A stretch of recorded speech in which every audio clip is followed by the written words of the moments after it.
Hi everybody, it's Jeff Kickle, and I just wanted to have a quick editorial today and talk a little bit about networking and the fact that networking does work.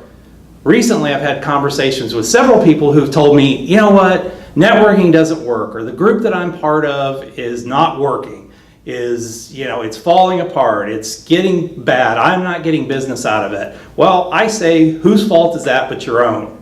So let's talk about how you can make networking work for you, because it does. You have to do the right things with the right people. So first off, what you do is you've got to do it. The Referral Institute, which was actually founded by Ivan Meisner from BNI, tells us that people who do at least 6.5 hours of networking per week typically get about 50% of their business out of that networking. However, the average business person does less than 2 hours per week. So they don't see anything because they actually don't do it. They don't get out there and work. So it requires work.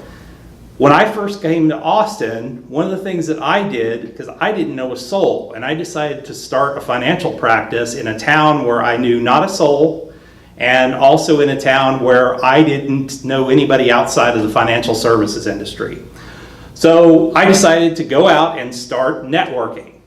And the way I figured to do it was go out and do as many events as I could per week and then sit down with people and talk with them. Now, I am a very introverted person, although it might not seem that way for those that know me. I am extremely introverted. I do not like crowds, and I certainly don't like people. I don't like introducing myself to people I don't know. So what I would typically do is I would go out and do at least 10 networking events per week.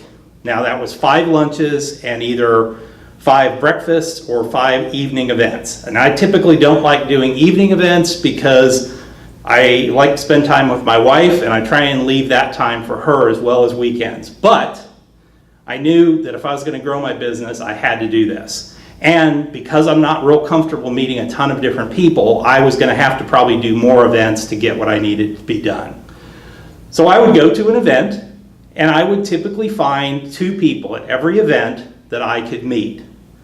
And I would connect with them there. Now, I'm not somebody that goes shallow with people. I like to go deep. So I needed to be able to get 1 or 2 people that I could get to know and then get a little bit deeper with them. And that gets me to my second point. You've got to get personal with it. When you're investing time in networking, you cannot just go out there and meet people, give your cards out, get their cards, do nothing with them, because nothing is going to happen from that.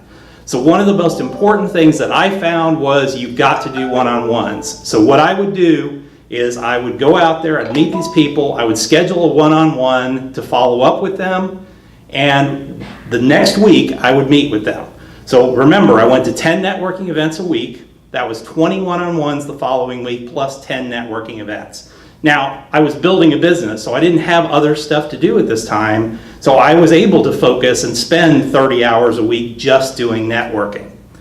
Well, do the numbers. By the end of the year, I had done somewhere in the neighborhood of about 500 to 700 one-on-ones during that first year that I was out there. And I did that same thing for the next 4 years of my life. And I built a network of over 3,000 people. When I go in and I do a one-on-one with somebody, I use 2 concepts, and these I actually learned out of BNI. One is called the G.A.I.N.S Profile for somebody, and the other is called TOPs Profile. So the G.A.I.N.S Profile, what that is goals, accomplishments, interests, networks, and skills. What does that mean? What are their goals?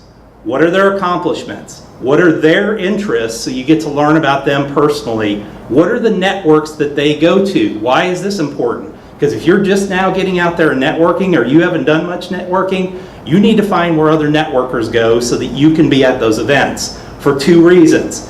One, these are probably events where other networkers are at, and you can build a bigger network of people that are out there doing this. But 2, if you find somebody, especially through a one-on-one, that you really want to get to know, it's really nice to be out there and seeing them in multiple places. I always get that comment when I get back out and start to network, wow, I see you everywhere. Well, yes, because I'm basically stalking you at that point. But that's okay, because I want to build a relationship with that person. Finally, skills. I need to understand what their skills are so that I can be a good referral partner for them. Now, the TOPs profile. This really gets down to, it's all the top things for them. First off, who is their ideal referral? I want to know so that I can find that person for them. 2, what is their top product? I need to know what they sell so that I understand who to refer. What is their top problem solved? So what does that mean? Top problem solved, how do they work with a client? 4, favorite networking story. I want to know what's worked for them, what hasn't worked for them, and how I can help them. Ideal referral partner. This is a big one because I may or may not interact with their ideal referral source or their ideal referral, but I do interact all the time with their ideal referral partners. And I always have a mental Rolodex of these. One of the goals that I have with every single one-on-one that I do is I want to make sure that I leave that with at least 2 people that they need to be connected with out of my network. And as soon as I leave that appointment, I make sure that I do a connection email for those 2 people immediately so that they see that I care and I'm actually there working for them. 1, it gets them to know that, hey, I really do care. 2, they also know, hey, I'm coming to play and I expect something in return, meaning I expect you to help me make other connections as well. Finally, the last piece of successful networking is you've got to track it. If you do not track it, if you're not tracking it, you don't know what you're doing. First off, how many hours? Remember, I said 10 hours was my thing. 6.5 hours minimum to get 50% referrals. How many one-on-ones are you doing? Once again, remember I said 10 events, 2 people at each event, 20 one-on-ones the following week.